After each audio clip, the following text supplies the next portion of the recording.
فنود عالم صاحب، ظاہر ہے اس کو کمپیئر کیا بالکل خاص طور سے دیوانگی کے ساتھ، یعنی کوئی اچھے نتائج نہیں نظر آ رہے.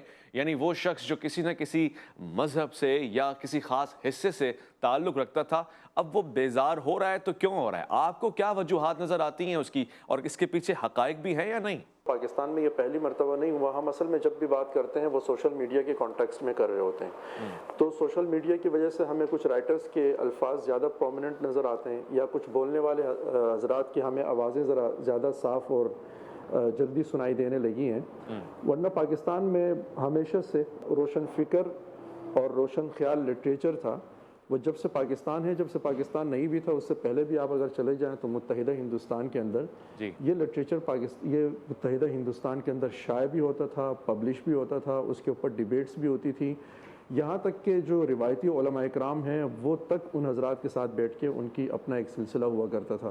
میں تو اکثر کہا کرتا ہوں کہ آپ کی یہی لاہور میں، پاکستان میں تاریخ پہ، فلسفے پہ اور ان چیزوں پہ بہت زیادہ واضح اور بہت زیادہ لکھنے والے لوگوں میں سبت حسن تھے. اسی لاہور میں ان کا آفس تھا، اور ان کے آفس کے سامنے ہی تقریباً ایک ہی علاقے کے اندر ہی سید مودودی کا بھی آفس تھا. ان کے ایک دوسرے کے ساتھ ملاقاتیں، انہوں نے مختلف وقتوں میں ساتھ جیلیں بھی گزاری ہوئی ہیں.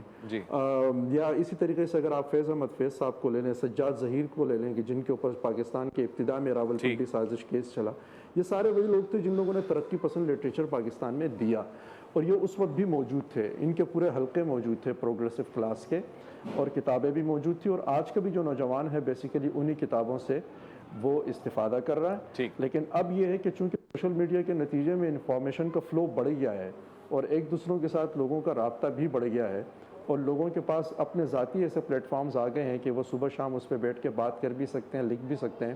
تو اس سے واضح طور پہ ہمیں یہ سامنے نتیجہ نظر بھی آ رہا ہے کہ ایسے لوگوں کی تعداد بڑھ رہی ہے کہ جو، میں ان کی بات نہیں کروں گا جس کے بارے میں ہم کہتے ہیں کہ وہ پھیلایا جا رہا ہے. کیونکہ جب ہم پھیلائے جا رہے کی بات کرتے ہیں تو وہ اصل میں اس کانٹیکسٹ میں کرتے ہیں کہ کوئی عالمی سازش ہو رہی ہے جس کے نتیجے میں سب کچھ پھیلایا جا رہا ہے.